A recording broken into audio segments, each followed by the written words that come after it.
A third straight day in pads and in the heat. Yes, the dog days of summer are here. Let's break it down.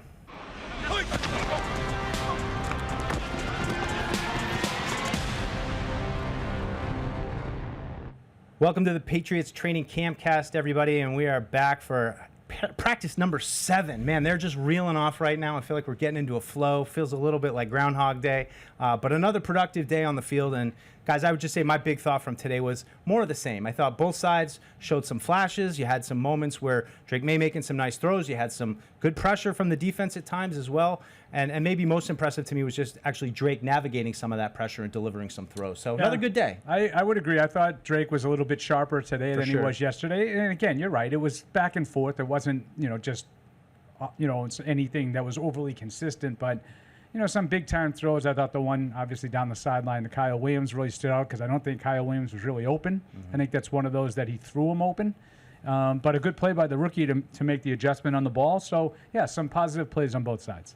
Yeah, I thought Drake was really good today for the most part, and maybe some of the protection issues up front were really what led to some of the clunkiness for the offense towards the end of his string of plays. It felt like they didn't necessarily finish a lot of their strings well, but I thought he made some really good throws today. And the thing that continues to stand out to me with him is how his timing and rhythm within this offense feels like he's been in this offense before, and it doesn't look like a quarterback that's learning a brand new offense and is maybe still kind of seeing it slowly and it's developing slower for him. Feels like the ball is coming out on time and in rhythm more times than not. So just looking around the league at some of the other training camps where guys are changing coaching staffs and have new coordinators, I don't think that's always the case for young quarterbacks when they go from one offense to another, that it's kind of a seamless transition. But you mentioned the Kyle Williams go ball. That was a pretty throw. That's a dime. That's a big time throw. He's got that one, as you like to say. He's got that one in his toolbox. It's not the first time we've seen it.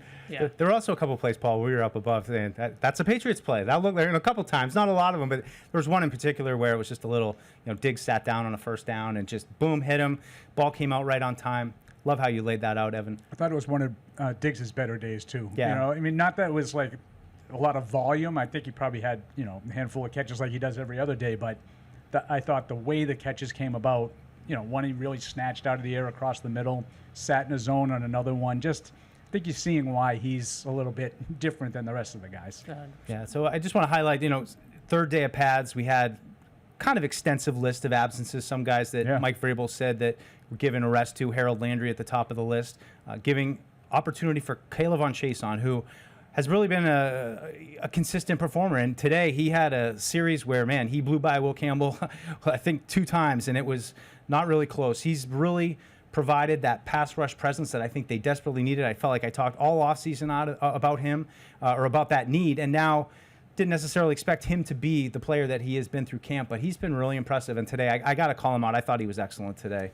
Yeah, out of the guys that have been participating fully almost every day, I would say he's been the most noticeable defender on the field. Maybe the best defender throughout camp at this point for the Patriots, just really rushing the passer extremely well. He's got that inside move down, which is obviously a thing that Campbell's working on, so it's a good matchup for Campbell to sort of work in particularly on that. Today they were starting to stunt a little bit more up front, do some games and things like that with the pass rush, and Chason was a big part of that as well. So he's just been disruptive. He's been noticeable every single day coming off the edge. And I know people are going to hear that and say, well, that means that Will Campbell doesn't look so good.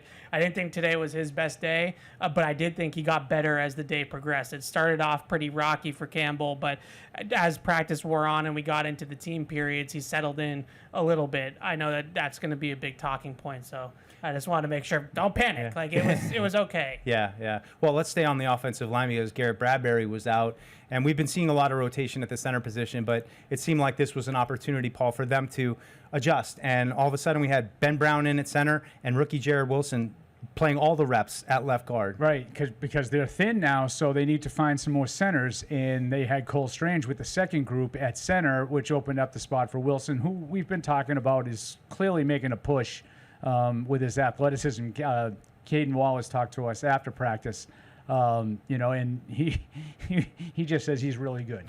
And he used more colorful language than that, too. But, for a second-year guy to look at a first-year guy like that, I thought that was an impressive quote to draw that kind of an impression that quickly. So there's some mixing and matching. City So is another guy that left practice today, sort of in the middle of the team period. So the attrition is hitting the offensive line a little bit. So, Morgan Moses is on a pitch count of some sort. Yasir Durant did not practice today after getting banged up yesterday. Same with Bradbury. So I think if you look at the 3 deep that they have right now, they don't have enough. Yeah. There's no left tackle with the third group. So they're going to continue to mix and match. I think they had another center come in today. I think it's the youngest Lindstrom from BC. The youngest one. Yeah, I mean, is it Alex? Yeah. Okay. Alec. Yep. Yeah, yeah. I do wonder. Vidarian Lowe still on the PUP list. Like, he's supposed to be your backup left tackle, and he hasn't been out there. But with Jared Wilson, I think it really stands out. Every single day, just how polished he is already as a rookie. And I think the main things in pass protection, I think he's got a great stout anchor to him, and he's got a great job of refitting his hands and recovering when guys do swat his hands away and swat that initial punch away. He's just good feet, good balance, doesn't end up on the ground a ton.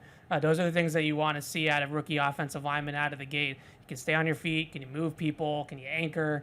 That's the NFL. Power is the league. Like, the college game, you're not going to see the power that you're going to see at this level. When Christian Barmore and Milton Williams and even Kairos Tonga or Jeremiah Farms are coming off the ball at you, can you put your cleats in the ground and stop them? And that's different than the college game in terms of the level of power. So seeing all those things from Jared Wilson's really encouraging.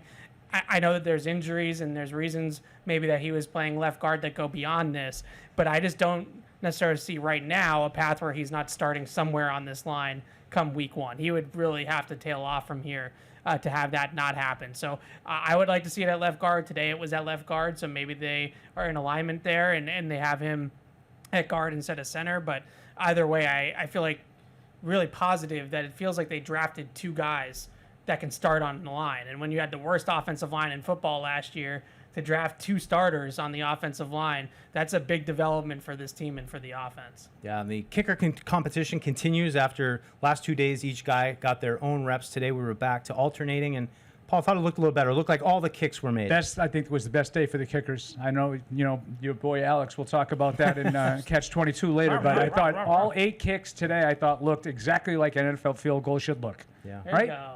There's some positivity from Paulie. No, for sure. I was for positive on the I other know, stuff but too. you're Not even really any kicks, question. I mean, I saw that too. I mean, the balls looked right coming off his foot. There was no real question. They all looked good from all of our vantage points. What else do we got to break down? Anything else I missed? I just wanted to highlight Javon Baker. Joe Mazzulla was coach. here. Yeah, and I want to all throw I got to say about that. another nice catch from Javon Baker. I mean, it's hard trying to highlight all these guys who made a play here and there, but certainly this is the time where guys are starting. I would say, I'll add that Jalen Polk was one of the players that spoke after practice and sort of asked a lot of different ways, how he's changed, what he's learned, and he's pretty steadfast in that. No, this is about me. I just have to play better. He doesn't really acknowledge last year, which I think you can take one of 2 ways. He just kept saying nothing's changed, nothing's different. He said that, I don't know if you were over on that one. He said that about 3 or 4 different times in different ways. So I think you could take it as that's a positive sign. He's confident in his ability and he's ready to sort of turn the page, move on, and it's about this year. Fresh start, reset, I think is one of the words he used. Or you could be negative.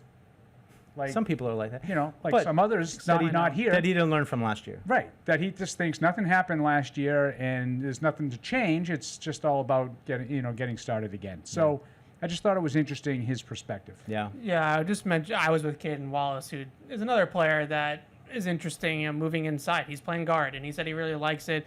Vrabel pointed out his physicality before practice and said it allows him to be a little bit more physical. You're not dancing on the outside at tackle anymore. But the guy I think that deserves mentioning a little bit is DJ James, just because he's been out there and he's been with the top group. Now, Christian Gonzalez and Carlton Davis are not practicing, so there's an opportunity there. That doesn't necessarily mean he earned it right away, but I think looking at him and having him out there is interesting just for the back end of that cornerback depth chart between him and Alex Austin and Marcellus Dial. It's going to be a competition there for those last few spots. So not a name that I expected to be in the mix there and he is. So DJ James. Yeah, well, there you have it, folks. 3 straight days of pads. The Patriots are going to pull back tomorrow with a walkthrough and then an in-stadium practice on Friday night. But don't worry, we'll be here both days breaking those practices down, telling you everything we see. So stick with us here on the Patriots Training Camp Cast.